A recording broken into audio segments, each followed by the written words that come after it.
Aka dit il rentre pas. Comment? Aka dit mais comment un livre qui est venu pour que nous soyons sauvés peut nous dire que nous allons à l'enfer? Aka, c'est la question que nous se pose. Comment Dieu peut promettre le paradis et l'enfer à ses adeptes? Mais tu n'es pas d'accord, il faut sortir mon gars. Mais c'est ça, ce sont des tests. Voilà ton frère qui confirme. Si c'était un chrétien, tu allais dire quelque chose. Imam Agibou même. Agibou a confirmé que vous allez rentrer là-bas. Agibou a confirmé. Allez, d'accord. Seulement, Batraya va tuer Ali. Batraya va le tuer. Climatiseur, fraîcheur, il dit qu'il fait là-bas là. Il n'y a pas fraîcheur là-bas. C'est le type là, il pleurait, donc on l'a blagué. Comme il pleurait, toi même le indice que tu as pris, tu as dit que le type il se posait, il pleurait, il était dépassé. Donc pour le consoler, le prophète va le blaguer, va dire il aura fraîcheur là-bas. Comment un endroit où il y a paix et fraîcheur, ce n'est plus l'enfer? C'est que ce n'est plus l'enfer. L'enfer, il n'y a pas de paix et fraîcheur là-bas. Comment Dieu peut promettre l'enfer et le paradis à ses adeptes? C'est pas normal. Et Aka a raison. Aka n'est pas d'accord. Mais ton problème, tu cherches quoi là-bas? Mon petit Aka, tu cherches quoi? Tu n'es pas d'accord avec les Ouri, cette affaire de Ouri là. Rapport sexuel en désordre là. Tu n'es pas d'accord avec ça. Tu n'es pas d'accord avec le passage en enfer. Ce sont les promesses de Allah subhanahu wa ta'ala. Si tu n'es pas d'accord avec ça, Aka, sors de là-bas. Tu es intelligent, tu sais que c'est du pipeau. Tu réfléchis, il y a la question que tu t'es posée. Il y a plusieurs musulmans qui ne se posent pas des questions, mais toi tu t'es posé cette question. Mais comment un livre qui est venu nous guider pour qu'on soit sauvé, nous promet encore l'enfer? Mais c'est la triste vérité, Aka. Tu ne veux pas accepter, mais c'est la vérité. Tu vas lire tous tes savants, toutes les... Il n'y a pas quelqu'un qui a dit que vous n'allez pas à l'enfer. Et même tellement que c'est chaud, ils sont allés inventer pont. Pour mettre pont sur l'enfer. Encore. Mais pont là, on dit ils vont peser vos œuvres. Il y aura la balance. On dit quand vous allez passer sur pont, et c'est en fonction de vos œuvres, vous allez tomber au truc. Ben, tout ça c'est de la cacophonie. Vous pèsez, on pèse quand? C'est sur le pont, on pèse, ou bien on pèse devant la balance. C'est quoi tout ça? Vous êtes sauvés de quoi au juste? Vous êtes dans une confusion. C'est pourquoi je dis que vous n'avez aucune leçon à nous donner à nous les chrétiens. Pour nous les chrétiens, c'est direct. Nos tests sont clairs. Notre salut, c'est Jésus. Il n'y a pas de tabou. Votre religion dit que nous, les chrétiens, le Sahih musulman, le livre 37, hadith numéro 6665, 6668, c'est nous, les chrétiens, qui allons rentrer en enfer à votre place. On va payer pour vous. Vous êtes sauvés par quoi? Par nous, les chrétiens. Vous êtes sauvés par le passage en enfer. Vous êtes sauvés par, on va compter les trucs. La pierre noire aussi est là, qui explique vos péchés. La pierre noire, qui va embrasser. Langue yéménite là, il y a la pierre, à la Kaaba là, il y a la pierre noire, il y a langue yéménite. C'est pourquoi il faut lutter. Parce que quand tu touches ça explique tes péchés. Bon, vous êtes sauvés par quoi? Dans le Coran, Allah dit que vous êtes sauvés par vos œuvres. Dans le Sahih Muslim, dans Sahih Bukhari, 6467, Mohammed dit que vous ne serez pas sauvés par vos œuvres. Si ce n'est la miséricorde, vous êtes sauvés par quoi? Au juste. Vous êtes sauvés par quoi? On pèse, vous allez venir devant là, et puis on va compter vos œuvres. Mais achetez-vous un gros cahier, parce que vous avez acheté des cahiers. Il faut noter. Quand tu donnes un bon moyen, il faut cocher. Quand tu as menti, tu coches. Il faut noter, ben, tu seras surpris. Bon, si ça existait, tu seras surpris. Comment on peut sauver quelqu'un et puis on va compter ses yeux? Il dit, ils vont faire les comptes. Sourate 21, verset 47, lisez. Allah dit, il va faire compte à les musulmans. Donc tout ce que tu es en train de faire, c'est zéro. C'est le jour J là, tu as compté, on va compter. Si tes bonnes œuvres sont 51 et tes mauvaises sont 49, tu es sauvé. Si tes mauvaises œuvres sont 51 et que tes bonnes œuvres sont 49, tu es foutu, mon frère. Tu es foutu. C'est quel salut ça? Aka a raison. Donc Aka n'est pas d'accord avec cette affaire de Ouri là. Alors que tous les tests, les savants, personne n'est mis. Lui n'est pas d'accord. Il fait quoi dans l'islam? Il n'est pas d'accord pour passer en enfer. Il fait quoi dans l'islam? Il fait quoi là-bas? Je sais qu'il y a d'autres choses. Il n'est pas d'accord. Viens à Jésus, il t'appelle. Il t'appelle aujourd'hui, viens. Depuis longtemps, tu fuis rebelle. Il t'appelle aujourd'hui, viens. quitter dans ça, aller peser, passer par l'enfer, à faire des ponts, enfer climatisé, et nanani, nanana. Mon frère, Jésus dit, je te donne la vie éternelle. Je leur donne la vie éternelle. Ils ne passeront pas en jugement. Je leur donne la vie éternelle. La vie éternelle. C'est quoi, vous les chrétiens? Vous voulez laisser ça pour aller dans ces roucascas là? Ou même les musulmans, même ils ne sont pas d'accord. C'est dans ça que tu es parti. Dans ce roucascas. Où on dit même, il se peut que. Il y a le doute, tout est mélangé. Le Coran dit, vous êtes sauvés par vos œuvres. Mohamed dit, dans les hadiths, vous n'êtes pas sauvés par vos œuvres. Vous êtes sauvés par quoi? C'est dans ça, toi, chrétien, tu vas les mettre à tête. Jésus dit, je connais mes brebis, elles me suivent. Mes brebis entendent ma voix, elles me suivent. Je leur donne la vie éternelle. Elles ne périront jamais. Personne ne les ravira de ma main. Toi, tu as laissé ça pour aller dans Roucascas. Dans Roucascas. Là-bas, c'est Roucascas, hein? C'est quoi? Tu demandes à un musulman, est-ce que tu es sauvé? Il dit, ah, c'est Allah qui sait. Allah Walem. Il est dans une incertitude. C'est quoi? Même quand il meurt, ils vont faire premier jour prière. Allah n'a pas encore accepté. Troisième jour, d'autres vont faire sacrifice. Il n'a pas encore accepté. Il y a d'autres, septième jour. Il n'a pas encore accepté. 40e jour. Il y a dit, premier jour, il y a droit. D'autres font troisième jour, droit. C'est-à-dire prière pour qu'Allah accepte le mort. Septième jour, ils font des sacrifices. 40e jour, tout ça. Ce n'est pas encore, Allah n'a pas encore, il n'est pas encore dans ton paradis. Mon frère, Jésus est mieux. Jésus dit, je vous donne la vie éternelle. Mon frère, Jésus est mieux. Tu as laissé Jésus. C'est quoi je dis que toi, tu dis que tu étais chrétien. Et puis tu dis, non. Non, c'est que ça ne va pas. Tu as laissé Jésus pour entrer dans Roucascas, où il y a feu froid, feu enfer climatisé. Mais j'ai fait quoi là-bas? Et ce qui est grave, là, Dieu dit que l'enfer, là, lui, il a créé ça pour les mécréants. Et c'est normal. Dans toutes les religions, leur Dieu préféré, les gens disent oui, il y a quelque part là-bas, je vais vous punir, vous qui n'acceptez pas. Maintenant, le pieux là, lui, va faire quoi là-bas? Et ça, Aka dit que non, lui n'est pas d'accord. Aka, je suis d'accord avec toi. Pour ça, là, son menton et moi, on est d'accord. C'est pas normal, Aka. Ça, je te soutiens. Mais, tu dis que tu n'aimes pas manioc. Et puis, tu ne veux pas laisser à checker. Aka, laisse à checker là. Tu dis que tu n'aimes pas manioc. Et puis, tu ne laisses pas Gary. Faut laisser. Faut quitter là-bas. C'est Roucascas. Tout est mélangé. On va peser. À quel moment on pèse? On va peser. Après, il y a pont. On va, pont là encore. Bon, je ne sais pas. D'autres disent, on va rentrer en enfer. Même quand tu prends le taxi d'Ibn Kati, chacun, tous les savants, chacun va donner pour lui. Chacun est mélangé. Ben, ça là, c'est mélangé. C'est mélangé. Du coup, pour finir, ils ont envoyé des ingénieurs là-bas en même temps pour mettre un pont. Et puis quand on te décrit le pont, non, à la même, il ne faut pas traumatiser ces gens-là. Le pont est plus tranchant qu'une épée, est plus fin qu'un cheveu, et ça a des crochets. Les gens là t'ont fait quoi? Ils t'ont fait quoi? Sur le pont là, il y a les crochets. C'est plus tranchant qu'une épée. Ça dit, c'est dessus que tu as passé.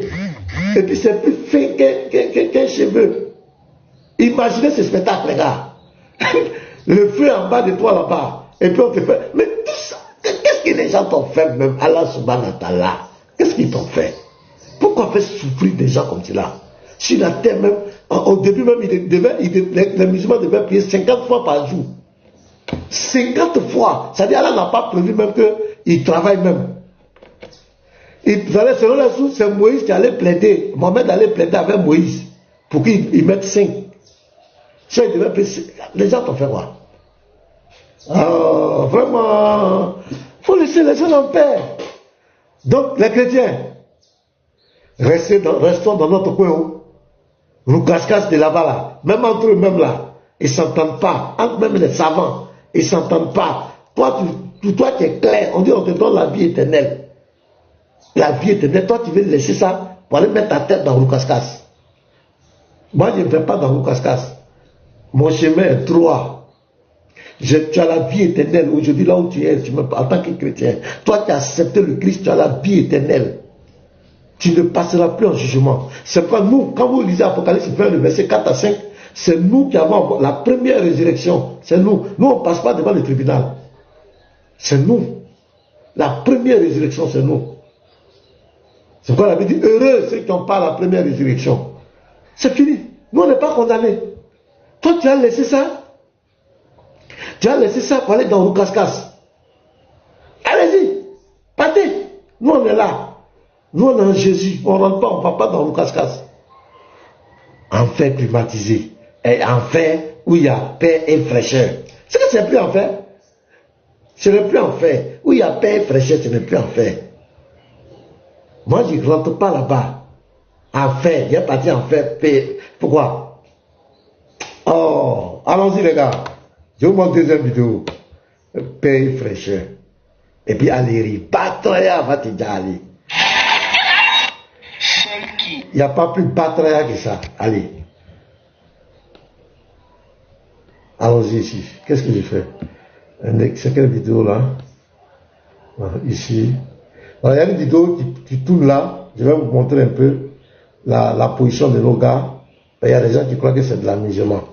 Après des religions là. Les musulmans, ils ne s'amusent pas à leur position vis-à-vis des chrétiens. C'est clair. Donc ici, vous connaissez l'imam. Il y a un imam qui a dit qu'un musulman qui est maçon ne doit pas construire une église. Si vous êtes au courant de ça, il dit qu'un musulman qui est maçon ne doit jamais construire, bâtir une église. Il ne doit jamais le faire. On va écouter cette vidéo. Allons-y. Un musulman maçon, un musulman maçon, menuisier, peut participer à la construction d'une église. En tout cas, s'il a une bonne foi, il ne doit pas participer à cela. Moi, je n'aime pas faire les débats de religion, parce qu'on ne se comprendra jamais. Mais à un moment donné, là, votre foi ne doit pas vous rendre bête. Première question, est-ce qu'un musulman peut rentrer dans un avion qui a été fabriqué par un chrétien pour aller à la Mecque? Deuxième question, est-ce qu'un musulman peut dormir dans une maison qui a été construite par un chrétien? Troisième question, est-ce qu'un médecin chrétien peut soigner un musulman malade? Quatrième question, est-ce qu'un musulman peut recevoir un sang venant d'un chrétien? Veuillez répondre en toute sincérité à ces questions dans les commentaires, s'il vous plaît. Parce qu'à un moment donné, vous venez ici pour blablater alors que vos enfants sont remplis dans les écoles catholiques là-bas. C'est pas normal. En attendant, abonne-toi. Musulman, la question qui a été posée à l'imam, est-ce qu'un musulman a le droit de participer à la construction d'une église? L'imam a dit. Donc, moi, ce n'est pas l'interprétation du jeune là qui m'intéresse, c'est le commentaire que ce gars va donner. Et j'ai vu la position de l'islam vis-à-vis des églises, vis-à-vis des chrétiens. C'est clair, il montre sa position. Parce que pour lui, le fait, tu es musulman, tu es un maçon, tu es un menuisier, c'est ton métier. Mais puisque pour le musulman, le chrétien, c'est quelqu'un qui est perdu, qui est égaré. Donc il ne doit même pas exercer son métier dedans. Il ne doit même pas aider à construire. Donc on va écouter le commentaire de ce gars. Voilà. En tout cas, non. S'il est de bonne foi, s'il a une bonne foi et qu'il est un bon musulman, il ne doit pas participer à cela. Et c'est normal. Lui, il parle en qualité d'imam et il ne parle pas poussé par ses passions. Il parle sur la base du Coran parce qu'on a une preuve. Et la preuve de cela dans la sourate 5, verset 2, Allah dit: entraidez-vous dans l'accomplissement des bonnes œuvres et de la piété, et ne vous entraidez pas dans le péché et la transgression. Craignez Allah, car Allah est Dieu en punition. Allah nous dit, et le début du verset, Allah commence par interpeller: oh les croyants. Le début du verset, Allah s'adresse aux croyants. Donc vers la fin, Allah dit: entraidez-vous dans l'accomplissement des bonnes actions et la piété, et ne vous entraidez pas dans le péché et la transgression. Mais le fait de participer à la construction d'une église, mais la finalité, c'est pour aller adorer un homme, aller adorer l'enfant d'une femme, aller adorer des statues, aller adorer un bébé, aller adorer un autre Dieu en dehors d'Allah, alors que Allah dit qu'il ne pardonne pas. Sourate 4, verset 48, Allah ne pardonne pas qu'on lui donne quelque associé. Donc le plus grand péché. Vous voyez le mépris. Écoutez bien ses propos, très méprisants. Donc pour lui, les chrétiens adorent un homme, adorent un bébé, adorent l'enfant de quelqu'un. avec beaucoup de mépris. Ah, vous là, moi je ne suis pas dans vos jeux là, moi je ne joue pas jeu. Voilà. Avec beaucoup de mépris. Comment il parle de la foi chrétienne? Est-ce que vous avez entendu ces propos? D'abord, l'imam interdit de consulter. Mais ça vient de qui? Moi je n'ai pas de problème avec le musulman. Le musulman lambda qu'on vit en société, on se comprend, on se respecte. On n'a pas de problème. Mais c'est ce Dieu du Coran là. Quel est son problème avec les chrétiens? Qu'est-ce que les chrétiens vont faire? Ce Dieu du Coran, ce Dieu là, c'est pourquoi nous on ne peut pas l'aimer. Moi j'ai posé la question à Ismaël aussi une fois, la dernière fois, j'ai dit mais, toi tu es musulman non? J'ai dit oui. J'ai dit, s'il y a une religion qui vient aujourd'hui, une religion qui vient, et qu'ils ont leur livre de foi, et dans leur livre de foi, leur Dieu demande de vous exterminer, qu'il va vous exterminer, vous les musulmans. Est-ce que tu seras d'accord avec ce Dieu-là? Il dit non. J'ai dit ok. Dans leur livre de foi, s'il dit il dit à ses adeptes, ne prenez pas les musulmans pour amis. Ne les prenez pas pour amis. Est-ce que tu seras d'accord avec ce Dieu-là? Il dit évidemment, on va débattre. Il dit on va débattre. Il dit ah bon. Et cette religion va plus loin pour dire que vous les musulmans, c'est vous, quand les adeptes vont vouloir rentrer en enfer, c'est vous les musulmans qui vont mettre à la place pour racheter ces adeptes. Est-ce que tu seras d'accord? Elle dit non, c'est pas normal. Je dis voilà. L'islam c'est ça. Votre Dieu dit à la sourate 9, verset 30, à cause de notre foi, il va nous exterminer. Donc le problème, c'est pas le musulman lambda, c'est cet esprit-là, ce Dieu-là. C'est lui que nous on combat. Parce que nous disons que son idéologie n'est pas bonne. On ne peut pas créer une religion contre des communautés spéciales. Tu dis tu vas nous exterminer. Tu dis aux musulmans de ne pas nous prendre pour amis. Tu passes ton temps dans ton livre de foi à nous accuser. Mais c'est normal, c'est pourquoi l'imam prend cette position. Mais quelqu'un il n'a pas à voir, il allait construire, lui c'est son métier. Il allait construire un bâtiment. L'adoration qu'il va se faire, ça ne l'engage pas. C'est son métier, c'est pour ça qu'il a pris son métier. Il dit que non, comme il est musulman, il ne doit pas aider à construire une église. Un menuisier ne doit pas participer. Mais lui, il ne vient pas participer, il ne vient pas construire dans le sens de l'adoration. Lui, c'est par rapport à son métier. Mais si la religion doit nous envoyer jusqu'à ce niveau, mais c'est très grave. C'est vraiment très grave. C'est son métier. Mais regarde les propos. Il dit, nous on adore bébé de Marie. Et on adore bébé de Marie, on adore un homme avec mépris. Mais moi, je préfère adorer un homme qui me donne la vie éternelle qu'un Dieu qui me promet l'enfer obligatoirement. Je répète, je préfère adorer un homme, soi-disant homme, comme tu le penses, qui me donne la vie éternelle, qu'un Dieu qui me promet obligatoirement l'enfer. Donc l'homme là, il est plus sage que ton Dieu. Parce que l'homme là, lui, il sait que celui qui te suit là, tu ne peux pas l'envoyer en enfer. Tu dois lui donner la vie éternelle. Mais ton Dieu, lui, c'est pas ça. Que quand quelqu'un te sait là, tu dois lui épargner l'enfer.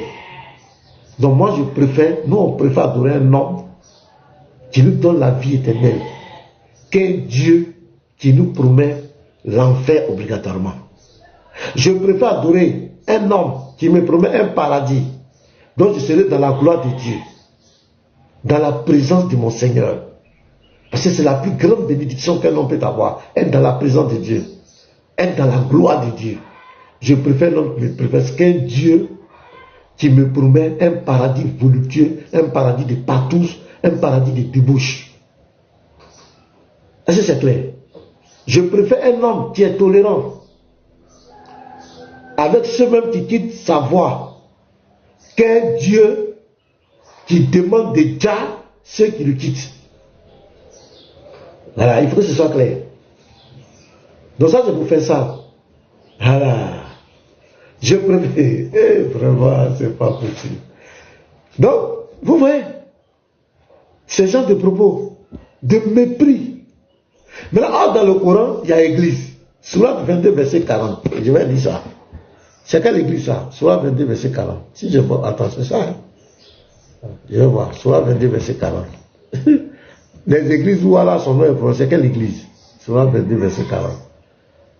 Ceux qui ont été expulsés de leur demeure contre toute justice, simplement parce qu'ils disaient Allah est notre Seigneur. Si Allah ne repoussait pas les gens les uns par les autres, les ermitages seraient démolis, ainsi que les églises, les synagogues et les mosquées où le nom d'Allah est beaucoup invoqué. C'est quelle église où le nom d'Allah est invoqué là?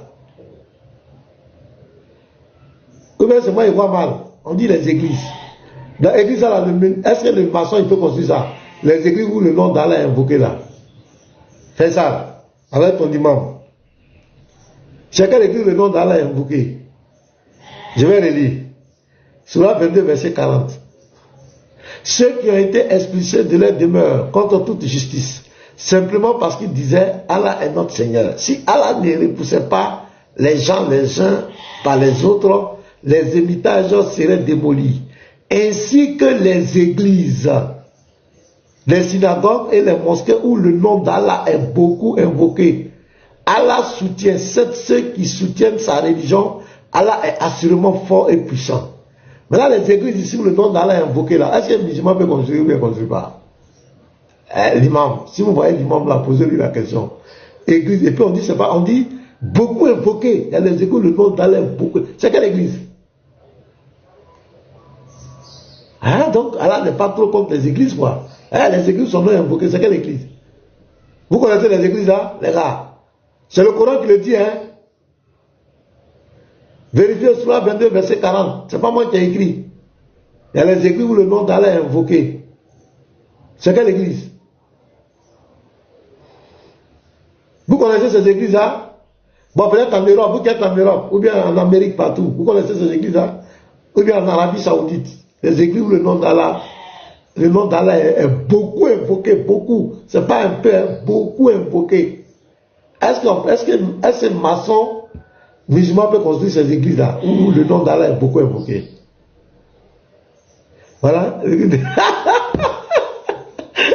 L'église de Jean-Luc, pasteur Jean-Luc, Jonas Jean-Luc, c'est dans son église là. Église où le nom d'Allah est beaucoup invoqué, église. C'est fort, hein? Bon, on dit que peut-être comme on n'a pas encore vu, peut-être ça existe. Un musulman viendra nous expliquer ça. Église où le nom d'Allah est invoqué. Ok, donc voilà la deuxième vidéo. On va à la troisième vidéo. Regardez, Ali. Mon ami Ali. Il y a un gars qui l'a coincé, hein? Elle a eu chaud, sueur. Elle a eu sueur froide. Regardez, écoutez bien cette vidéo. Vous allez voir la marmaille, comment il va tâtonner. Nous ne connaissons pas. Et il y a des mondes invisibles également. Ah, il sait peut-être toi là-bas. Tu vois rien.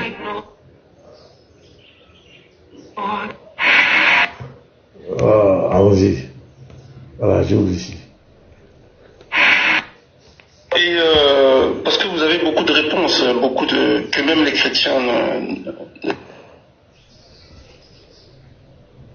C'est Sourate 22, verset 40, cette chose. Sourate 22, verset 40, il faut vérifier. Les églises où le nom d'Allah est beaucoup invoqué. ne peuvent pas répondre.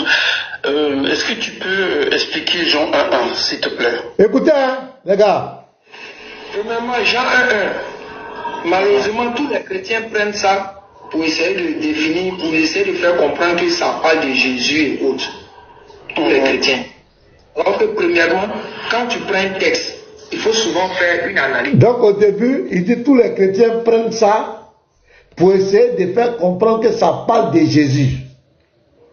Écoutez très bien son langage. Mais écoutez la suite. Surtout, ce texte de base, on définit que ça parle de Jésus. Ce texte de base nous fait comprendre que quoi? Au commencement était la parole. Nous, quand nous on entend ça en tant que musulmans, on ne le met jamais sous l'angle de Dieu. On ne le met jamais sous l'angle de Dieu, jamais de la vie. Nous, on le met sous l'angle de quoi? Du début de la création. Mais toi, tu n'es pas chrétien. C'est pas courant. Les gars, est-ce que c'est un verset du Coran? Et dites-vous les musulmans, c'est pas courant. Est-ce que courant, là, le Bible, là, c'est votre livre de foi? C'est pas courant. Voilà, allons-y. C'est pas courant. Maintenant, la création, là, elle a eu son début à partir de quoi? À partir d'une action, à partir d'une force, à partir d'une énergie, si je peux le dire en d'autres termes. Et cette force, cette énergie, c'est la parole de Dieu. Merci. Ici, la vie, c'est la création. C'est pour ça que dans Genèse 1:1, on dit quoi? Dieu a fait quoi? Les cieux. C'est chaud, hein? Maintenant Dieu fit les cieux et la terre, il a fait ça comment? C'est dans le sens de quoi? Sa parole créatrice qu'il a pu faire les choses. Amen. Et c'est ça qui est défini dans ce verset, qui vise la création, mais qui ne vise pas Dieu lui-même en tant que c'est l'être qui est en train d'être mentionné là-bas. Non. D'accord. C'est pour ça qu'à la suite, ça t'explique le sens. Il y a une expression en français, on appelle ça la métominie. Il va te donner une chose, il va te donner la définition rapidement, ça m'échappe un peu la définition. Adoul. C'est pas grave, Aléa, c'est pas grave. Est-ce que tu peux m'expliquer qui a été fait chair au verset 14? Écoutez, hein? Le verset présente que c'est Jésus qui a été fait chair. Et avant qu'il ait été fait chair, il était quoi? Question. Selon ce verset, il a été présenté comme la parole de Dieu qui a été fait chair. D'accord. Et est-ce que tu peux m'expliquer, s'il te plaît, Philippiens chapitre 2, verset 5. Donc il dit ici, Jésus est présenté comme la parole de Dieu. On est d'accord? Mais le débat est fini. Au commencement était la parole était avec Dieu, et la parole était Dieu. Donc Jésus est Dieu. Ça dit, il se met KO. Tranquillement comme ça. Et le frère pose des questions, il dit, qui a été fait chair? Il dit, c'est Jésus. Mais avant d'être chair là, c'était qui? Il dit, c'est la parole de Dieu. C'est Jésus qui est la parole de Dieu. Et Jésus... allez. Tu ne peux pas venir dans la Bible et puis dire que Jésus n'est pas... C'est pas possible. Tu ne peux pas. C'est comme si tu vas aller en Côte d'Ivoire, tu vas prouver qu'il n'y a pas Ivoirien. Tu ne peux pas. Allez. Et puis il aime le mot selon.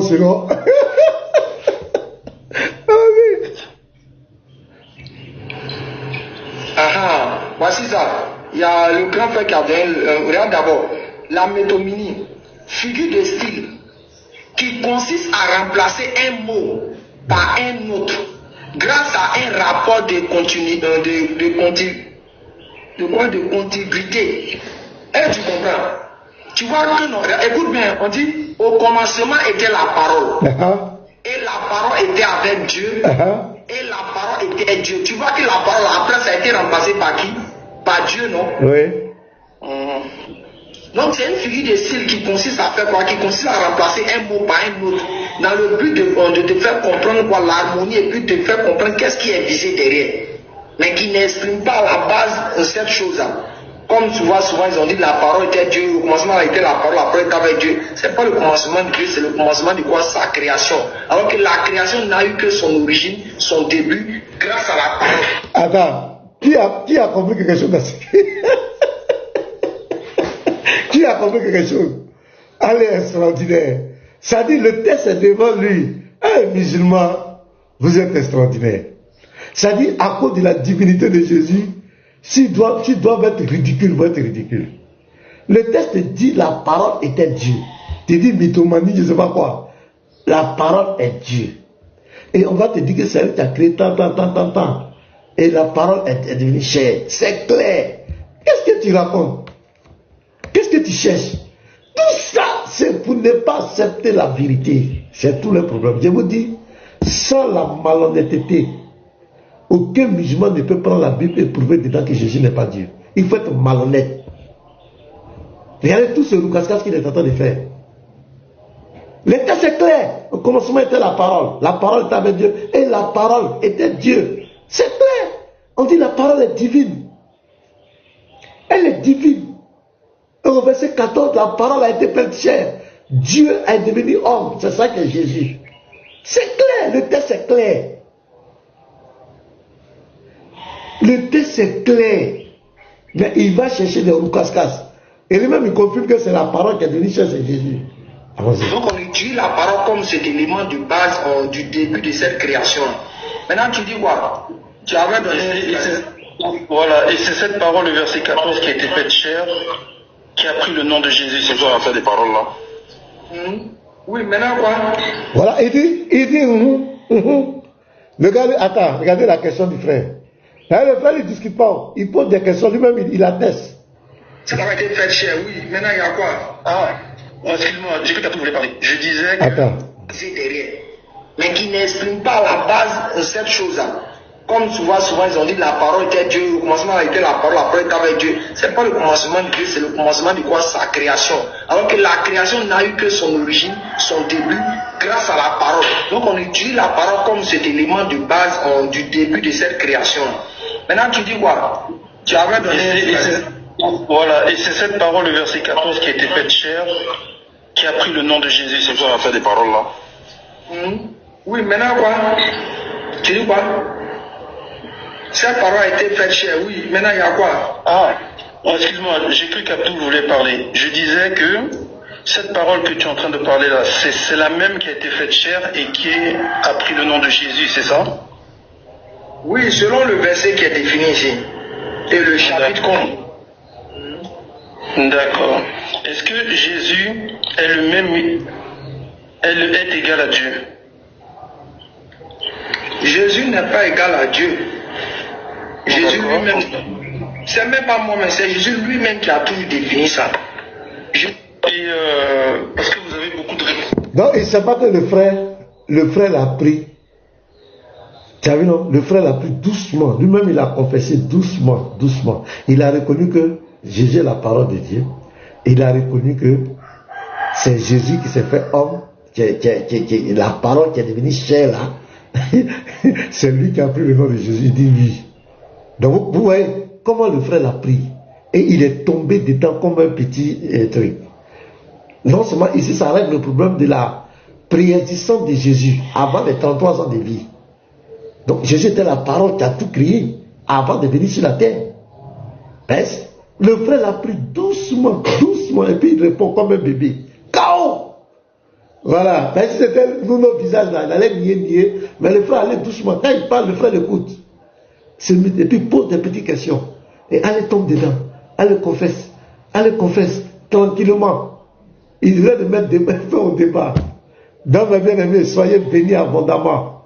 Donc, pour tous ceux qui veulent monter, vous faites votre demande maintenant. Voilà, tous ceux qui veulent monter, qui ont des préoccupations, vous pouvez faire votre demande, monter. Tous ceux qui veulent contester, tous ceux qui veulent monter ici, pour dire que nous les chrétiens ne sommes pas dans la vérité et que c'est la religion qui est dans la vérité, vous pouvez monter. Venez nous montrer que vous êtes mieux. Il est là, allez là encore, je dis.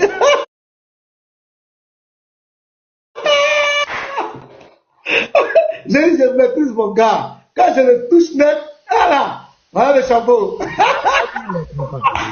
Il est content de me voir son live comme ça. Voilà le chapeau. Je vais la répondre maintenant. Yaya, il est content. Il est content de me voir son panel, quoi. Allah, qui va. On fait ça pour quelqu'un comme ça. Je suis trop content. Allez. Je suis trop content. Comment tu vas? Allez. Ouais, tu parles derrière moi. Sincèrement, je n'ai même pas vu ton live. Je te connais. Je sais que tu as sorti. Non. Je peux faire une capture d'écran pour t'envoyer. C'est mon petit Moumara qui dit que tu étais en train de parler de moi. C'est dit, mais monsieur, maintenant, il dit quoi encore? Ils n'ont que tu es en train de prendre ma vidéo pour essayer de faire des commentaires. Bon, je ne comprends pas.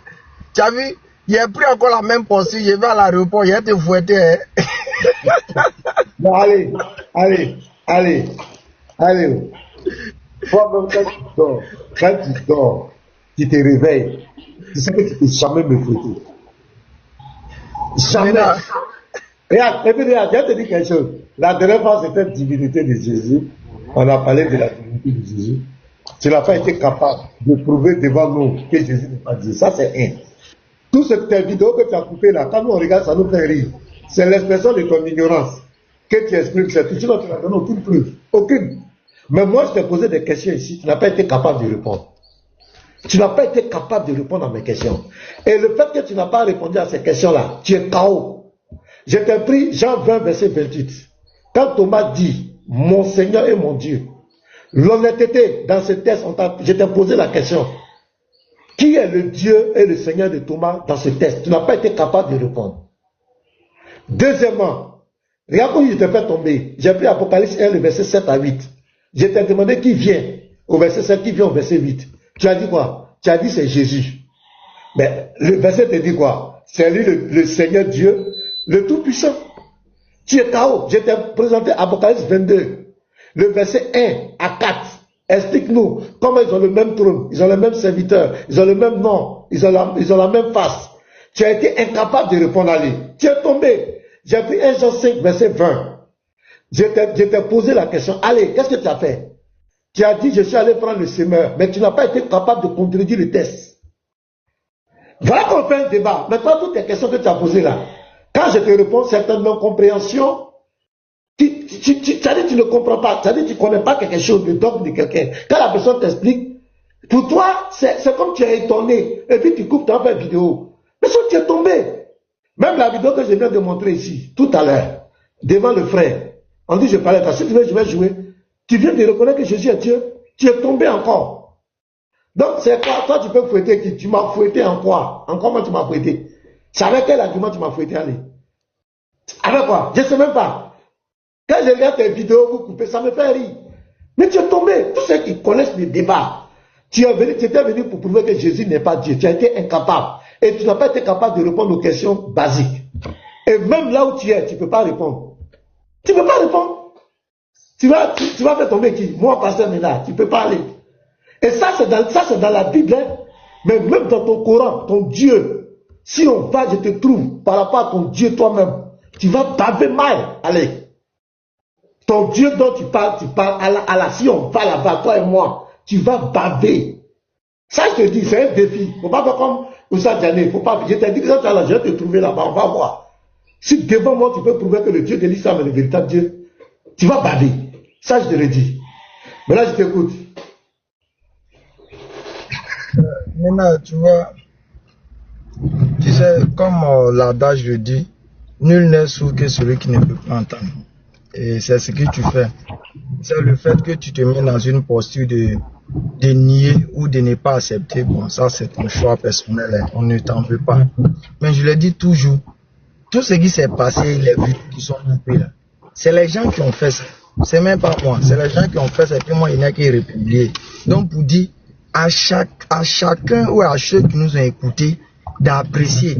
C'est pas toi de faire le tapage ici. Non, il était fait une chose. Oh, tu n'as pas prouvé. Je t'ai posé question.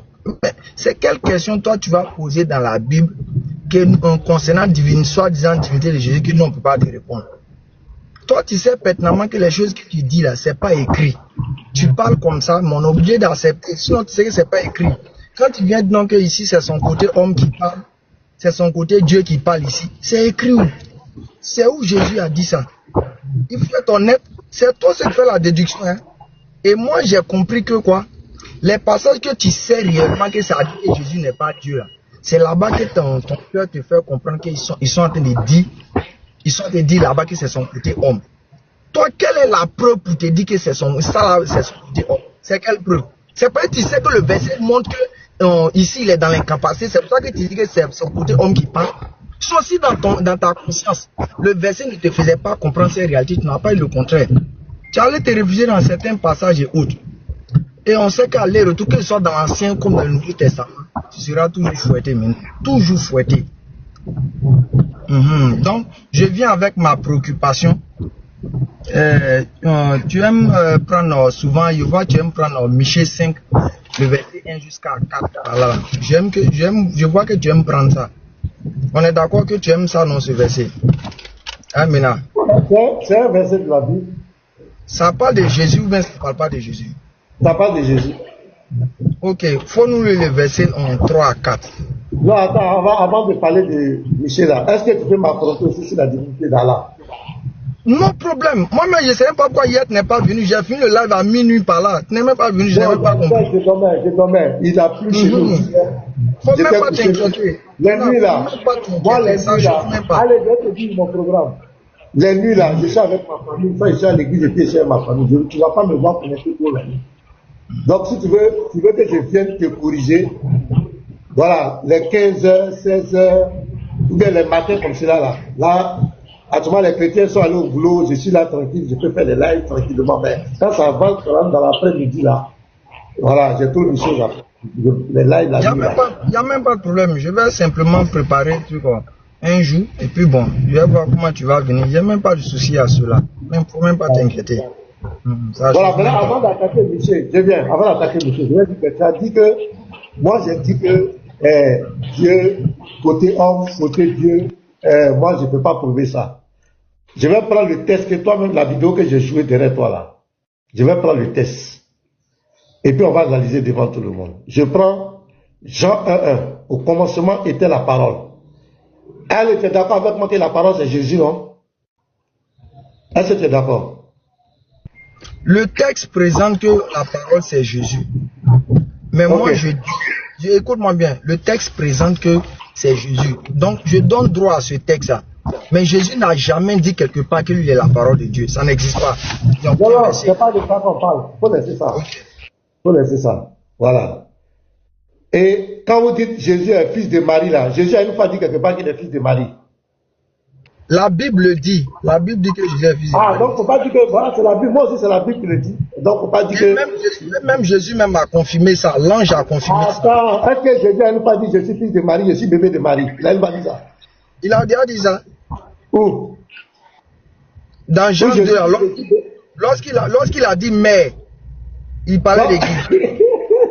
J'ai dit bébé de Marie. Quand il dit je suis bébé de Marie, je suis fils de Marie, il a une fois dit ça.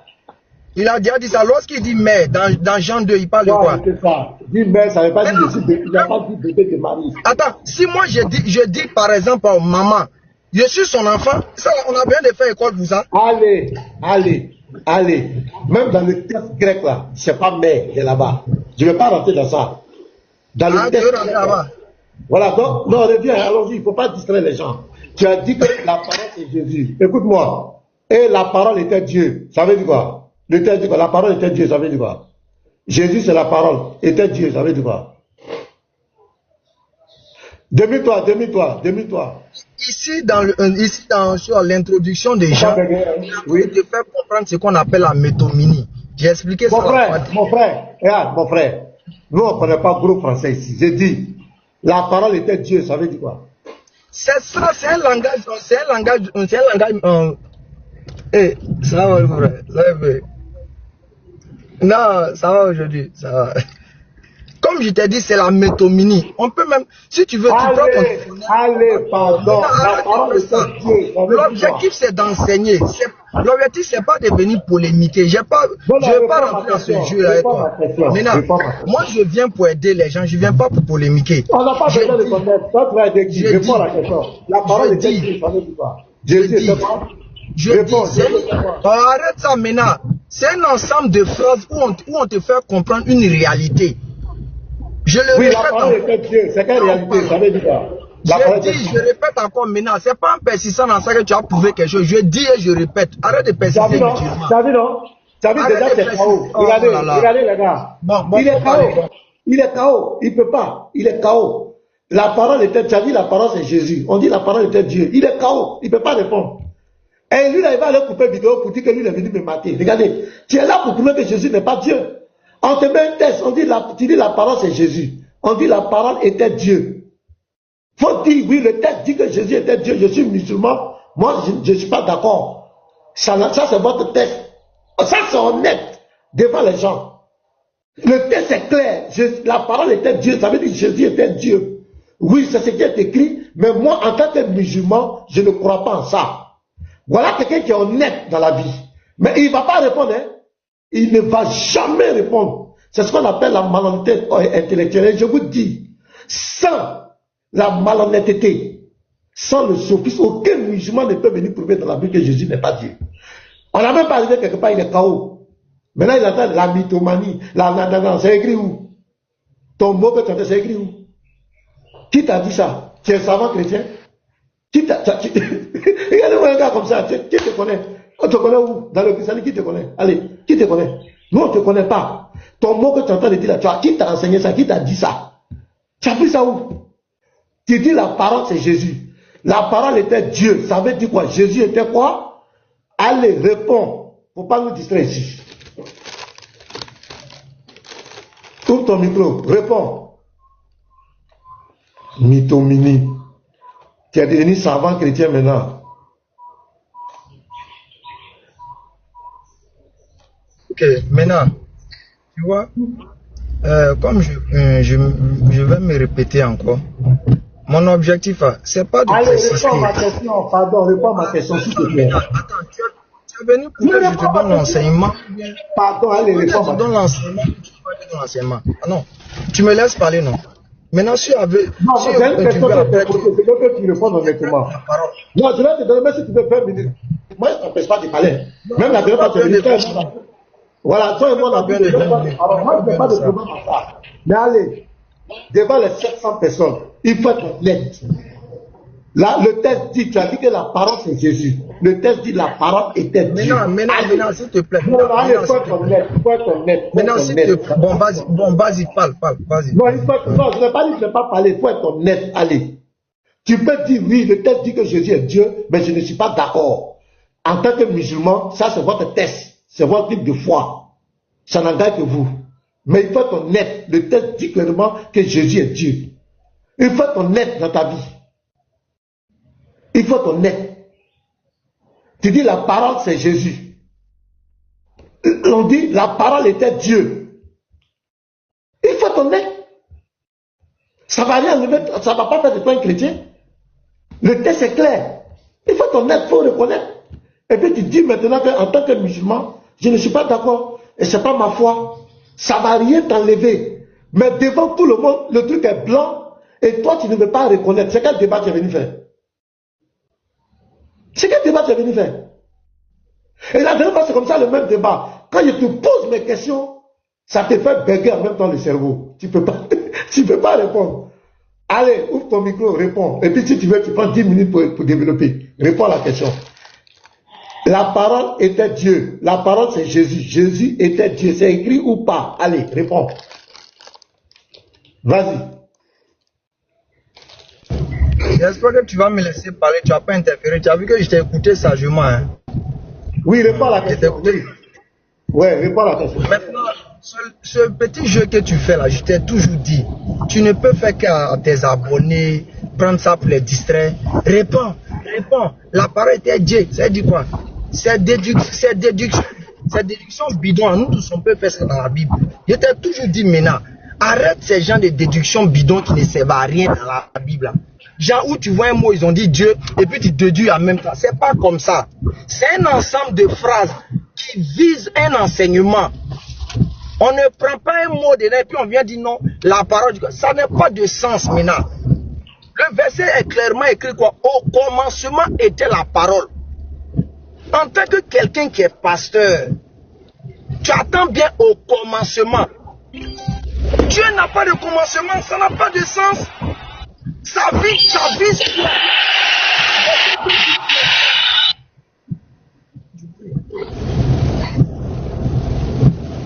Donc, ce verset veut dire quoi? Quand on te dit au commencement était la parole. Et la parole était avec Dieu. Et la parole était Dieu. Toutes choses ont été faites par elle. Alors que nous savons que toutes choses qui ont été faites là, elles ont été faites par la parole de Dieu. Et la parole de Dieu dans Ésaïe 55, le verset 11, est sous l'ordre de Dieu. La parole de Dieu n'est pas Dieu lui-même, mais elle est son instrument de communication, son instrument d'action.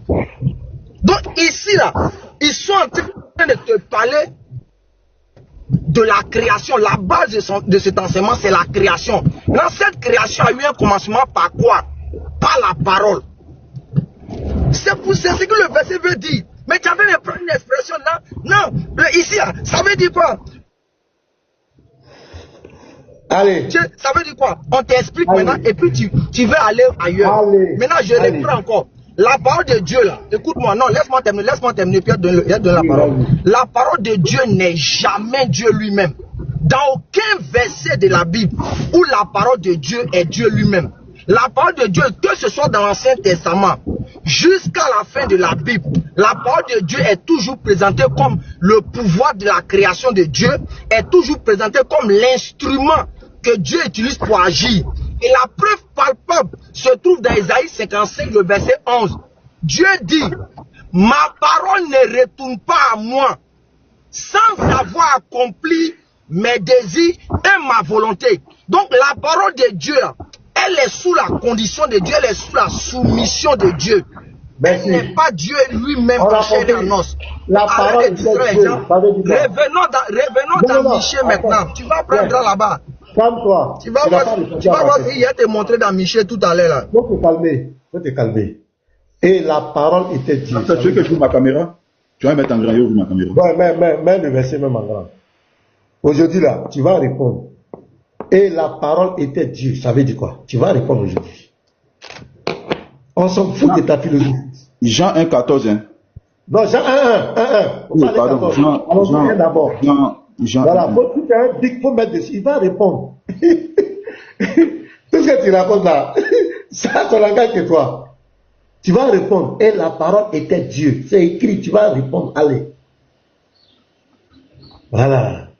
Attendez un instant. Fais vite, tu es en train de refroidir les gens. Fais vite, Charisme. Fais vite. Il va répondre à ça. Attends, rapidement. Il ne répond pas, ça ne bouge pas. C'est écrit noir sur blanc, on va aller où? Et la parole était Dieu. Allez, on ne bouge pas. Tu vas répondre à ça. Vos conneries, vous faites à vous parler, c'est ici. Aujourd'hui, c'est lui qui t'a fait monter ici, là. Il t'a trompé, hein. Mets le doigt dessus. Regardez, si tu peux, il faut colorer ça. Il faut colorer la partie là. Voilà, mets ça en jaune, mets le pic dessus. Et la parole était Dieu. Ça veut dire quoi? La parole c'est Jésus. La parole était Dieu. Ça veut dire quoi? Allez, réponds. C'est ça là simplement. Et la parole était Dieu. Ça veut dire quoi? La réponse se trouve au verset 2. Allez.